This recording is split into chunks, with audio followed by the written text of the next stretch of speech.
नमस्कार साथियों, मैं उम्मीद करता हूँ कि आप सभी अच्छे होंगे, मस्त होंगे। देखिए साथियों, आज की अपनी क्लास में रहेगी मौर्य साम्राज्य के बारे में अपन चर्चा करेंगे।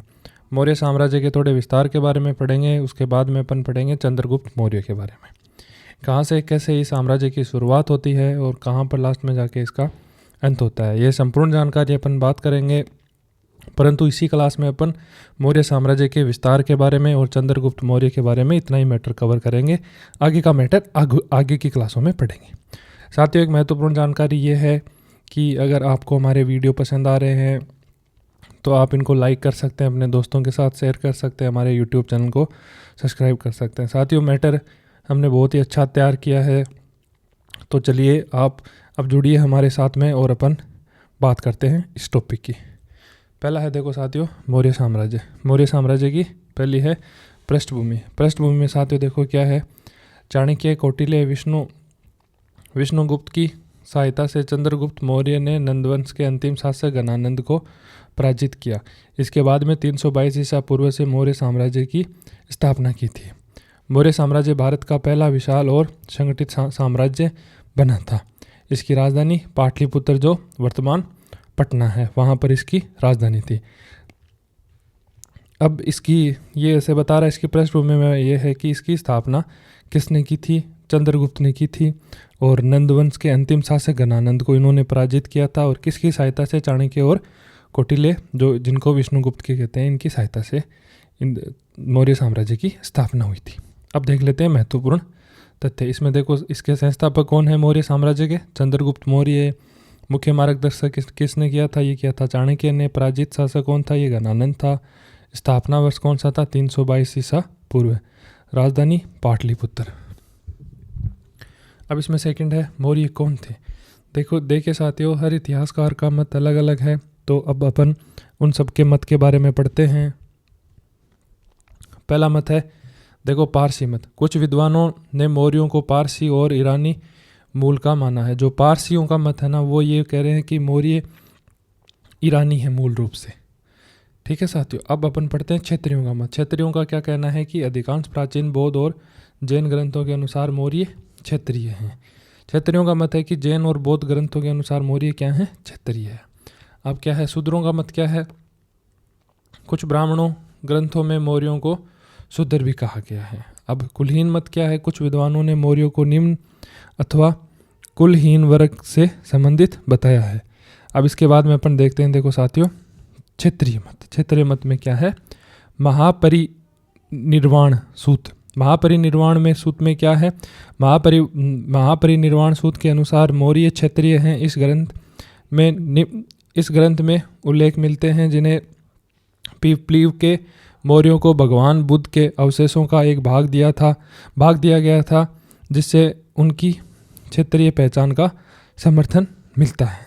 ठीक है साथियों, महापरिनिर्वाण सूत्र के अनुसार मौर्य क्षत्रिय हैं। अब इस ग्रंथ में क्या उल्लेख मिलता है? इसमें ग्रंथ में ये उल्लेख मिलता है कि पीपलीवन के मौर्यों को भगवान बुद्ध के अवशेषों का एक भाग दिया गया था। ये पीपलीवन ये जगह का नाम है। यहाँ के मौर्यों को भगवान बुद्ध के अवशेषों का एक भाग दिया गया था, जिससे इनकी पहचान का समर्थन मिलता है।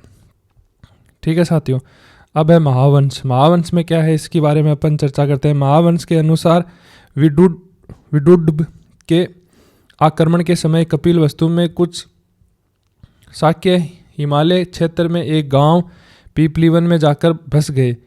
इस क्षेत्र में मौर्यों की अधिकता होने के कारण इस स्थान को पीपलीवन कहा गया और वहाँ के रहने वाले लोगों को मौर्य कहा गया। ठीक है साथियों, ये है महावंश के अनुसार, जिसमें क्या कहा गया कि ये हिमालय क्षेत्र का एक कोई गांव है पीपलीवन। पीपलीवन में अधिक मौर्य होने के कारण उस स्थान को तो पीपलीवन कहा गया और यहाँ पे रहने वाले लोगों को मौर्य कहा गया। अब इसके बाद में अपन बात करते हैं जैन ग्रंथ। परिशिष्ट पूर्व के अनुसार जम्बूद्वीप के स्वामी चंद्रगुप्त मौर्य ने चाणक्य की सहायता से नंदवंश के अंतिम शासक घनानंदन का वध करके मौर्य साम्राज्य की स्थापना की थी।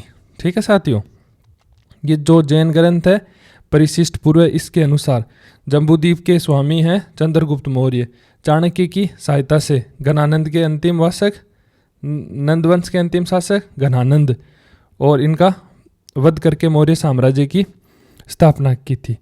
अब शूद्र मत के अनुसार मौर्य कौन है? विष्णु पुराण में क्या लिखा है? विष्णु पुराण में उल्लेखित मिलता है कि शिशुनाग वंश के बाद शूद्र योनि से उत्पन्न राजाओं का शासन होगा। इसी आधार पर कुछ इतिहासकारों ने मौर्यों को शूद्र माना है। ठीक है साथियों, शिशुनाग वंश के बाद शूद्र योनि से उत्पन्न राजाओं का शासन होगा। इसी आधार पर इन्हीं इतिहासकारों ने विष्णु पुराण में इन्हें मौर्य माना है। इसके अतिरिक्त विष्णु पुराण के टीकाकार श्रीधर और रतनगर्भ ने मौर्यों की उत्पत्ति नंदराजा की शूद्र रानी मुरा से माना है। इसी कारण उन्हें मौर्यों का शूद्र कहा गया। मुरा से माना है, इसी कारण उन्हें मौर्यों को शूद्र कहा गया है। ठीक है साथियों, विष्णु पुराण के ये थोड़ा सा मिटा देता हूँ। हाँ, विष्णु पुराण के टीकाकार श्रीधर स्वामी और रतनगर्भ, ये हैं विष्णु पुराण के टीकाकार। ठीक है, श्रीधर स्वामी और रतनगर्भ ने मौर्यों की उत्पत्ति नंदराजा की रानी शूद्री रानी यानी मुरा से माना है। इसी कारण इन्हें मौर्य कहा बताया गया है। अब है सोमदेव और क्षेत्रदेव, इसके बारे में बात कर लेते हैं थोड़ी। देखो, कथा सरिसागर और वृहत्य कथा मंजरी में मौर्यों को शूद्र माना गया है। किसमें? कथा सरिसागर और वृहत कथा मंजरी में मौर्यों को शूद्र माना गया है। इस ग्रंथों में मौर्यों को पूर्व नंद शूद्र कहा गया है। अब है मुद्रा राक्षस। मुद्रा राक्षस के बारे में अपन थोड़ी बात करते हैं। मुद्रा राक्षस की टीका में रूढ़िराज यानी रूढ़िराज दोनों नाम आ सकते हैं। इसमें उल्लेख है कि मौर्य नंद शासक के सर्वाधिसिद्धि की शुद्ध रानी मुरा से उत्पन्न हुए थे, इसीलिए उन्हें शूद्र माना गया है। ये क्या कहना, ये इन मुद्रा राक्षस के टीका में जो रूढ़िराज ने उल्लेख किया है, इसने क्या उल्लेख किया है?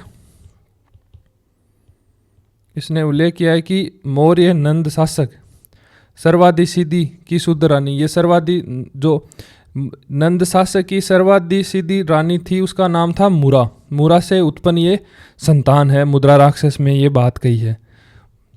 ठीक है साथियों, अब मयूर मौर्य और मौर्य राजचिन्ह। जॉन मोर्सल तथा इतिहासकार गुरुनवेडेला ने मयूर मौर्यों का राजचिन्ह बताया है। ठीक है साहब, इसके क्या क्या आधार हैं? इसके आधार है, एक तो ये लोरिया नंदगढ़ स्तंभ पर मयूर चित्रण, और इसके बाद में है सांची महास्तूप से पूर्व द्वार पर मयूर की आकृति, और तीसरा है इसमें अशोक के शिलालेखों से मयूर संरक्षण का उल्लेख। इसके बाद में अपन बात करते हैं महाबोधि वंश और दिव्यदान। ये क्या है, इनके बारे में अपन बात कर लेते हैं थोड़ी सी। देखो, महाबोधि वंश में चंद्रगुप्त मौर्य को नरेंद्र कुल संभवतः राजवंश की उत्पत्ति बताते हुए क्षेत्रीय माना गया है। इसी प्रकार दिव्यदान में भी मौर्यों को क्षेत्रीय माना गया है। महाबोधि वंश में भी क्षेत्रीय माना गया है और दिव्यदान में भी मौर्यों को क्षेत्रीय माना गया है। ठीक है साथियों, अब इसके बाद में अपन आगे देखते हैं। अब है निम्न कुल। विशाखदत्त का मत है। अब विशाखदत्त का क्या मत है ये देख लेते हैं। देखो, विशाखदत्त का मत है मुद्रा राक्षस में विशाखदत्त ने चंद्रगुप्त मौर्य को वृषल कुलहीन अथवा निम्न कुल से संबंधित बताया है। यह ग्रंथ गुप्त काल में रचित है। विशाखदत्त का क्या मानना है? मुद्रा राक्षस ने विशाखदत्त ने चंद्रगुप्त मौर्य को वृषल कुलहीन और निम्न कुल के संबंधित बताया गया है।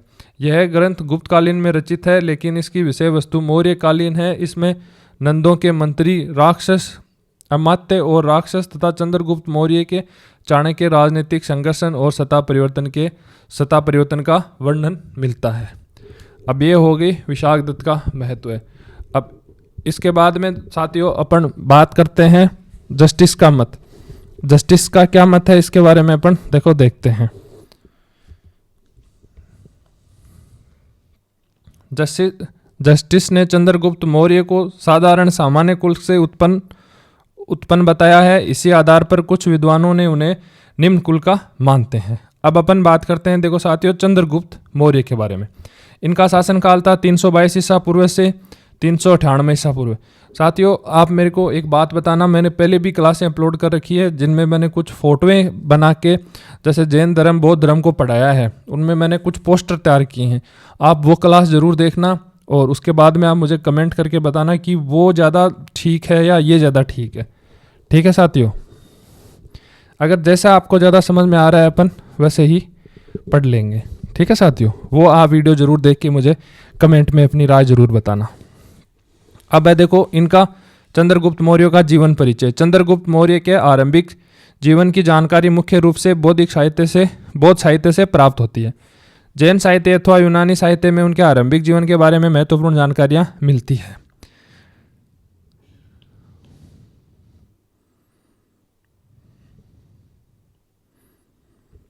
अब इसके बाद में देखो, माना जाता है कि उनका जन्म पाटलिपुत्र के आसपास हुआ था। ठीक है, और बौद्ध परंपरा के अनुसार बचपन में ही उनके परिजनों ने एक शिकारी को बेच दिया था। एक दिन वे अन्य बच्चों के साथ राजकील कोई खेल होता है, राजा खेल रहे थे। उसी समय चाणक्य की उस पर नज़र पड़ती है और चाणक्य ने उन्हें 1000 कारशापण जो प्राचीन मुद्रा थी ये देकर खरीद लेते हैं और आगे की शिक्षा के लिए उन्हें तक्षशिला ले जाते हैं। तक्षशिला में उन्होंने लगभग 8 वर्षों तक शिक्षा और राजनीतिक प्रशिक्षण दिया जाता है उनको। इसी दौरान नंदवंश के विरुद्ध योजनाएं बनाई जाती है। अब इसके बाद बात करते हैं सिकंदर से भेंट। कुछ यूनानी स्रोतों के अनुसार चंद्रगुप्त मौर्य की भेंट सिकंदर महान से हुई थी। अब इसमें देखो, प्लूटाके के अनुसार अपने स्पष्ट और निर्भीक व्यवहार के कारण सिकंदर उनसे नाराज होता है। चंद्रगुप्त मौर्य से सिकंदर नाराज हो जाता है। क्यों हो जाता है? अपने स्पष्ट और निर्भीक व्यवहार के कारण। अब है यूनानी साहित्य में चंद्रगुप्त मौर्य के नाम। अब देखो, स्ट्रेबो, एरियन और जस्टिसन ने उन्हें सेंड्रोकोट्स के नाम से उल्लेखित किया है और प्लूटार्के ने उन्हें एंड्रोकोट्स के नाम से उल्लेखित किया है और अपियन, और इनको एपियन भी कहते हैं, इन्होंने सेंड्रोकोप्ट्स के नाम से उल्लेखित किया है। यूनानी साहित्य में ये चंद्रगुप्त मौर्य के नाम मिलते हैं। अब अपन बात करते हैं कुछ अन्य महत्वपूर्ण तथ्यों के बारे में।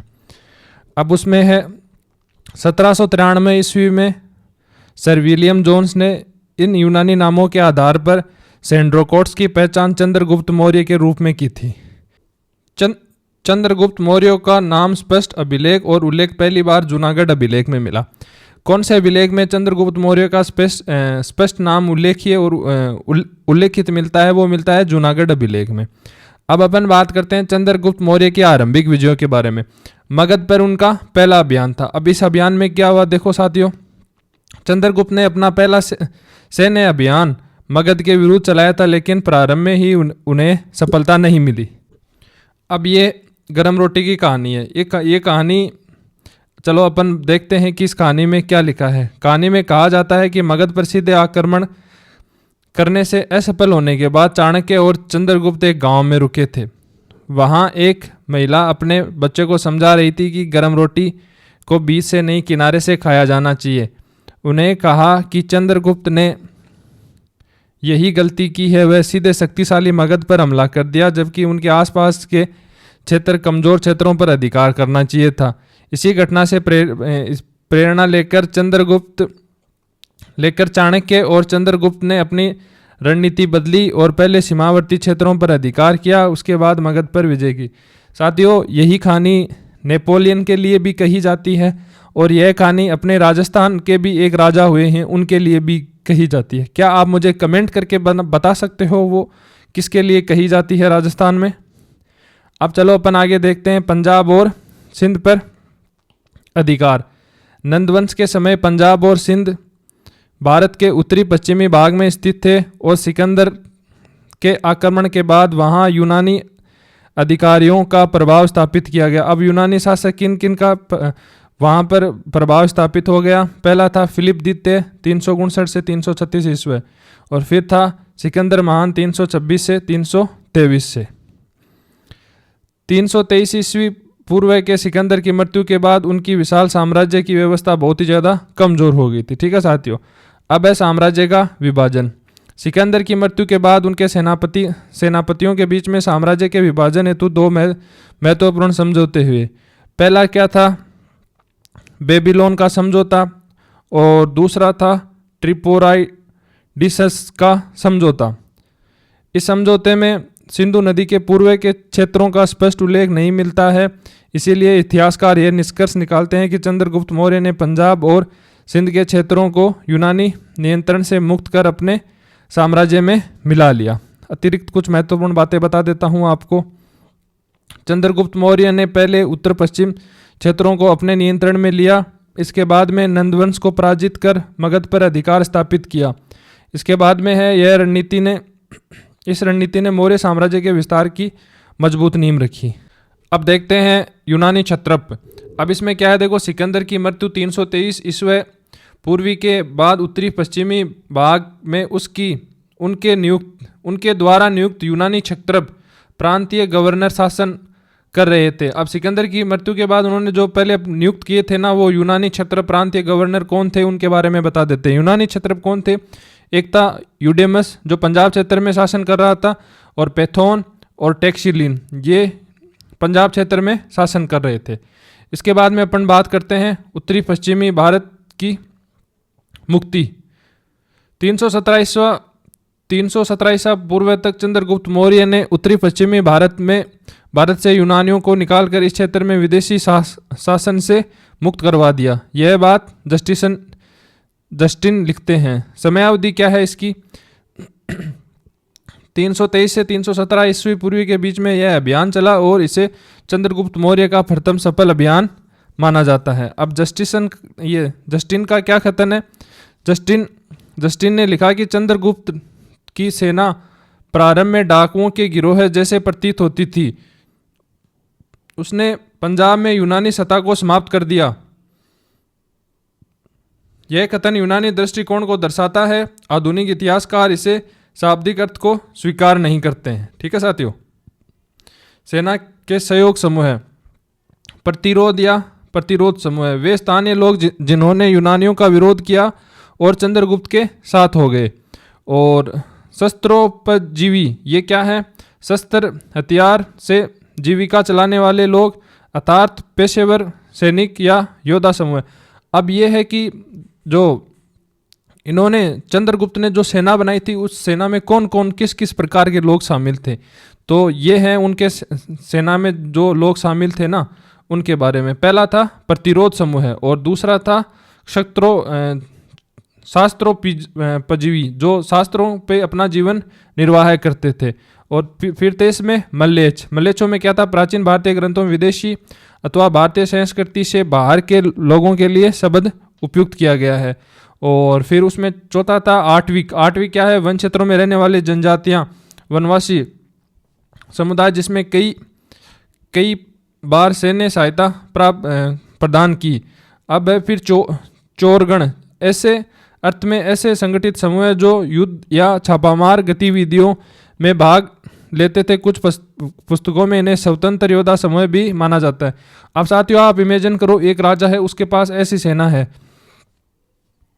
जो शस्त्रों के दम पर अपना जीवन निर्वाह करती है, जो बाहर से इसी काम के लिए आए हैं।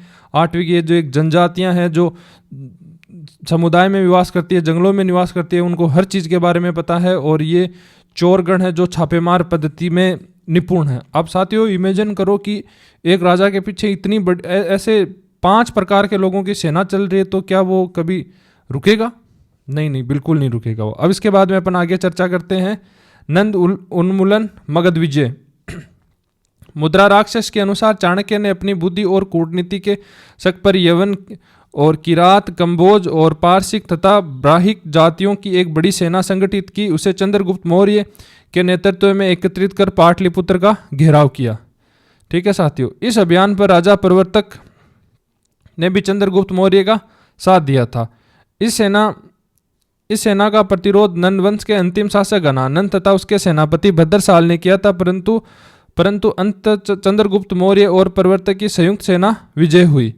विभिन्न ग्रंथों में गणानंद के अंत के बारे में अलग अलग मत लिखते हैं। कुछ स्रोतों के अनुसार वह युद्ध में मारा गया, जबकि वह महावंश तथा परिशिष्ट पूर्व के अनुसार उसे जीवन दान मिल गया था। इसी संपूर्ण युद्ध का विवरण मिलहीन पदों में भी मिलता है। अब यहाँ पर इन्होंने क्या किया था, मगध पर विजय हासिल कर ली थी। अब इसके बाद में अपन देखते हैं सौराष्ट्र पर अधिकार। सौराष्ट्र पर अधिकार इसमें क्या था, जूनागढ़ शिलालेख में पता चलता है कि चंद्रगुप्त मौर्य ने सौराष्ट्र क्षेत्र वर्तमान गुजरात को अपने साम्राज्य में शामिल कर लिया। इस क्षेत्र में जल संकट के राहत देने के लिए चंद्रगुप्त मौर्य ने अपने प्रांतीय राज्यपाल राष्ट्रीय पुष्य गुप्त वेश्य के माध्यम से सुदर्शन झील का निर्माण करवाया। सुदर्शन झील का निर्माण करवाया गया। यहाँ पर जल संकट के लिए जूनागढ़ शिलालेख से पता चलता है कि चंद्रगुप्त मौर्य ने सौराष्ट्र क्षेत्र, जो वर्तमान गुजरात है, सौराष्ट्र क्षेत्र को अपने साम्राज्य में शामिल कर लिया। सौराष्ट्र पर जूनागढ़ से के अभिलेख से यह जानकारी पता चलती है। इस क्षेत्र में जल संकट था। अब जल संकट से राहत के लिए चंद्रगुप्त मौर्य ने अपने प्रांतीय राज्यपाल राष्ट्रीय पुष्य गुप्त वेश्य के माध्यम से सुदर्शन झील का निर्माण करवाया था। ठीक है, समझ गए। अब है गिरनार जूनागढ़ का महत्व है। गिरनार पर्वत और जूनागढ़ भारतीय इतिहासकारों की महत्वपूर्ण अभिलेख केंद्रित है, क्योंकि यहाँ पर 3 अलग अलग कालों के शिलालेख प्राप्त होते हैं। गिरनार पर्वत और जूनागढ़ भारतीय इतिहास के महत्वपूर्ण अभिलेखीय केंद्र है, क्योंकि यहाँ पर 3 अलग अलग कालों के शिलालेख प्राप्त होते हैं। कहाँ से प्राप्त होते हैं? गिरनार जूनागढ़ से। ठीक है, अब अपन बात करते हैं किस किस काल के यहाँ से शिलालेख प्राप्त होते हैं। पहला है अशोक का गिरनार शिलालेख, जो 3वीं सदी से यहाँ पर प्राप्त होता है। ये शिलालेख कहाँ से प्राप्त होता है? गिरनार जूनागढ़ से ये शिलालेख प्राप्त होता है। इसके बाद में है रुद्रादमन प्रथम का जूनागढ़ शिलालेख 150 ईस्वी के आसपास यहाँ से प्राप्त होता है। अब फिर तीसरा शिलालेख यहाँ से स्कंदगुप्त का जूनागढ़ शिलालेख 5वीं शताब्दी ईसा पूर्व में प्राप्त होता है। पहला है अशोक का गिरनार शिलालेख, दूसरा है रुद्रादमन प्रथम का जूनागढ़ शिलालेख, तीसरा है स्कंदगुप्त का जूनागढ़ शिलालेख। ये गिरनार से 3 काल के 3 अलग अलग कालों के एक स्थान से ही शिलालेख प्राप्त होते हैं। अब है महत्वपूर्ण जानकारी अशोक के शिलालेख। अशोक से मौर्यकालीन प्रशासन और धर्म नीति की जानकारी मिलती है। रुद्रादमन के शिलालेख से सुदर्शन झील की मरम्मत और चंद्रगुप्त मौर्य के सौराष्ट्र पर अधिकार की जानकारी मिलती है, और स्कंदगुप्त के शिलालेख से सुदर्शन झील की पुनर्निर्माण और गुप्तकालीन प्रशासन की जानकारी मिलती है। अब इन शिलालेखों में क्या क्या मिलता है ये बताया गया है। ठीक है, एक बार और बता देता हूं आपको, थोड़ा ध्यान से सुनना। अशोक के शिलालेख में क्या मिलता है, रुद्रादमन के शिलालेख में क्या मिलता है, स्कंदगुप्त के शिलालेख में क्या मिलता है। ऊपर बात की थी जूनागढ़ में 3 शिलालेख मिलते हैं। अब इन 3 शिलालेख में लिखा हुआ क्या है? अशोक के शिलालेख में लिखा है मौर्यकालीन प्रशासन और धर्म नीति की जानकारी मिलती है, और रुद्रादमन के शिलालेख में लिखा है सुदर्शन झील की मरम्मत और चंद्रगुप्त मौर्य के सौराष्ट्र पर अधिकार की जानकारी मिलती है। स्कंदगुप्त के शिलालेख में क्या लिखा है?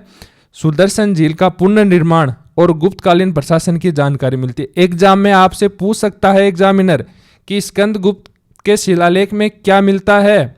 ठीक है, उसमें मिलता है सुदर्शन झील और पुनर्निर्माण और गुप्तकालीन प्रशासन की जानकारी।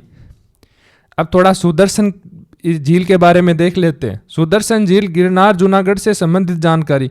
चंद्रगुप्त मौर्य के समय सौराष्ट्र से प्रांतीय राज्यपाल पुष्य गुप्त वेश्य ने सुदर्शन झील का निर्माण करवाया था। ठीक है, सौराष्ट्र के प्रांतीय राज्यपाल पुष्य गुप्त वेश्य ने सुदर्शन झील का निर्माण करवाया था। यह झील गिरनार पर्वत के निकट रेवतक, गिरनार और उज्जैन पर्वतों के बीच बहने वाली पालसीय, सुवर्णसिक्त और अन्य छोटी जल धाराओं के जल को रोककर बनाई गई है। इसका उद्देश्य सिंचाई, पेयजल और जल संग्रहण था। इसके बाद में अलग अलग शासकों के समय इसका रखरखाव और पुनर्निर्माण हुआ। अशोक के समय उन्हें प्रांतीय अधिकारी तुशासक ने इसमें नहरों का निर्माण करवाया था। रुद्रादमन प्रथम के समय उसके अधिकारी सुविशाख ने इसकी मरम्मत करवाई थी और स्कंदगुप्त के समय इसके राज्यपाल प्रणदत्त था और उसके पुत्र चक्रपालित ने इसकी पुनः मरम्मत करवाई थी और एक विष्णु मंदिर का निर्माण करवाया था।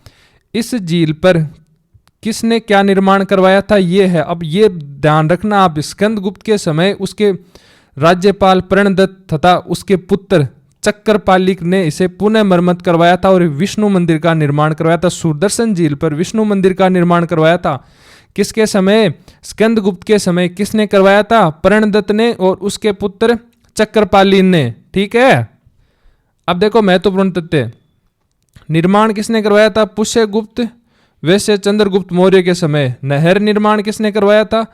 ये तुशासक अशोक के समय। मरम्मत किसने करवाई थी? सुविशाखा ये रुद्रादामन के समय। और पुनर्निर्माण और विष्णु मंदिर का निर्माण किसने करवाया था? प्रणदत्त के पुत्र चक्रपालीन और स्कंदगुप्त के समय। अब बात करते हैं पूर्वी भारत में चंद्रगुप्त मौर्य का प्रमाण। अब इसमें है सोहगोरा ताम्रपत्र गोरखपुर उत्तर प्रदेश। सोहगोरा ताम्रपत्र को मौर्य कालीन का एक महत्वपूर्ण उल्लेख माना जाता है। ठीक है साथियों, अब यह ब्रह्मी लिपि और प्राकृत भाषा में लिखा हुआ है। इसे श्रीवास्ती के महामात्र द्वारा जारी एक राजादेश माना है। इसमें त्रिवेणी, मथुरा, चुंचू और मोदा नामक क्षेत्रों में अनाज भंडार कोष्ठागार की व्यवस्थित रखने के निर्देश दिए गए हैं। इसका उद्देश्य अकाल जैसी परिस्थितियों से जनता को राहत प्रदान करना है। इस अभिलेख में मौर्यकालीन प्रशासन की आपदा प्रबंधन और खाद्य भंडार व्यवस्था का प्रमाण मिलता है। अब आपको ये बात ध्यान रखनी है, इस ताम्रपत्र जो सोहगोरा का ताम्रपत्र अभिलेख है, ये इस पे क्या लिखा हुआ है और किस भाषा में लिखा हुआ, आप इतना ध्यान रख लेना। ये ब्रह्मी और प्राकृत भाषाओं में लिखा हुआ है। ठीक है, और किसके बारे में यह लिखा हुआ है कि अनाज के जो भंडार होते थे ना, उनकी कैसे क्या व्यवस्था थी, उन अनाज के भंडार को कैसे सुरक्षित किया जाता था, आपदा प्रबंध के समय क्या व्यवस्थाएं की जाती थी, ये सब सोहगोरा ताम्रपत्र जो अभिलेख मिला है उसमें लिखा हुआ है। अब इसके बाद में अपन बात करते हैं महास्थान अभिलेख बोगरा, वर्तमान बांग्लादेश। ठीक है, वर्तमान बांग्लादेश के बोगरा जिले से प्राप्त हुआ है। इसमें पुड्रू नगर या पुड्रूवर्धन के महामात्र द्वारा जारी किया गया था। यह पत्थर की पट्टिका पर अंकित है। इसमें तेल, धान और अन्य आवश्यक वस्तुओं के भंडार का उल्लेख है। इसमें दो प्रकार की प्रमुख मुद्राओं का उल्लेख मिलता है। पहली है काकिणी और दूसरी है गंधना। 4 काकिणी बराबर 1 गंधना। काकिणी और गंधना का उल्लेख कौन से अभिलेख में मिलता है? महास्थान अभिलेख में, जो बांग्लादेश में स्थित है, जो एक पत्थर की पट्टिका पर लिखा हुआ है। अब ये 4 काकिणी बराबर 1 ये गंधना होती थी। ठीक है, इसमें निर्देश दिया गया कि खाद्यान्न और आवश्यकता वस्तुओं का भंडार गोलघर अनाज गृह में किया जाए ताकि अकाल बाढ़ जैसी आपदाओं की स्थिति से जनता को राहत दी जाए। अब 3 अन्य महत्वपूर्ण तथ्य बताता हूँ। सोहगोरा ताम्रपत्र उत्तर प्रदेश गोरखपुर आपको बता दिया, और महास्थान अभिलेख यह है बागोर बांग्लादेश, बोगरा बांग्लादेश में। लिपि कौन सी है? ब्राह्मी लिपि है, ब्राह्मी लिपि। और भाषा कौन सी है? प्राकृत भाषा है। मुख्य उद्देश्य अकाल और राहत के खाद्यान्न भंडारों की मतलब सुरक्षित रखना उनको। अब है दक्षिण भारत में विस्तार और चंद्रगुप्त मौर्य के अंतिम दिन। अब इसके बारे में अपन थोड़ी सी बात कर लेते हैं। प्लूटार्क के अनुसार चंद्रगुप्त मौर्य ने 6 लाख सैनिकों की सेना के साथ लगभग पूरे भारत पर अपना अधिकार स्थापित कर लिया था। ठीक है, महावंश में चंद्रगुप्त ने समस्त जम्बूद्वीप का स्वामी कहा गया है। महावंश में चंद्रगुप्त को समस्त जम्बूद्वीप का स्वामी कहा गया है। मुद्रा राक्षस में उन्हें चतुसमुद्र पर्यंत पृथ्वी का स्वामी कहा गया है, अथवा चारों समुद्रों तक फैले विशाल साम्राज्य का शासन। मुद्रा राक्षस में इनको क्या कहा गया है और ये महावंश में इनको क्या कहा गया है, इनका थोड़ा ध्यान रखना। अब इनके जीवन के अंतिम दिनों की बात करते हैं। जीवन के अंतिम दिनों में चंद्रगुप्त मौर्य ने जैन धर्म को स्वीकार कर लिया था। जैन आचार्य और भद्रबाहु के साथ दक्षिणी भारत चले गए। वहाँ श्रवण बेलगोला जो कर्नाटक में है के चंद्रगिरी पहाड़ पर संलेखना उपासक उपवास द्वारा देह त्याग कर अपनी विधि शरीर त्याग दिया। इस घटना का उल्लेख निम्न ग्रंथों में मिलता है। पहला है वृहत कथा कोश। इसमें चंद्रगुप्त और भद्रबाहु के दक्षिणी भारत जाने का उल्लेख मिलता है। और परिशिष्ट पूर्व, इसमें चंद्रगुप्त द्वारा जैन धर्म ग्रहण करने और भद्रबाहु का अनुसरण करने का वर्णन मिलता है। भद्रबाहु चरित्र, इसमें भद्रबाहु और चंद्रगुप्त के संबंध तथा श्रवण बेलगोला प्रवास का विवरण मिलता है। और ये मुनि वंशाभ्युदय, इसमें जैन परंपराओं से जुड़े प्रमुख घटनाक्रमों का वर्णन मिलता है। ठीक है साथियों, अब इसके बाद में अपन बात करते हैं दक्षिण भारत से और उत्तर भारत में इनका विस्तार। अहनानूर में उल्लेख मिलता है कि चंद्रगुप्त मौर्य के विशाल सेना के साथ दक्षिण भारत के मौर और मोहर राज्यों पर अभियान चलाया और वडुगार उत्तरी भारतीय जातियों का समर्थन प्राप्त किया। उसमें यह भी उल्लेख है कि उत्तर भारत में सैनिक दक्षिण भारत में भी सेवाएं दे रहे थे। और अकानानूर के अनुसार चंद्रगुप्त मौर्य ने दक्षिण भारत में आगे बढ़कर तिरुनेवेली और तिनेवेली क्षेत्र पर अपना प्रभाव स्थापित किया। हालांकि इतिहासकार इसे प्रत्यक्ष राजनीतिक नियंत्रण के बजाय मौर्य प्रभाव क्षेत्र मानते हैं। ठीक है साथियों, अपनी ये चंद्रगुप्त मौर्य की क्लास कंप्लीट हो गई है। अब इसके बाद अपन बात करते हैं नेक्स्ट क्लास में नेक्स्ट विषय पर। धन्यवाद साथियों।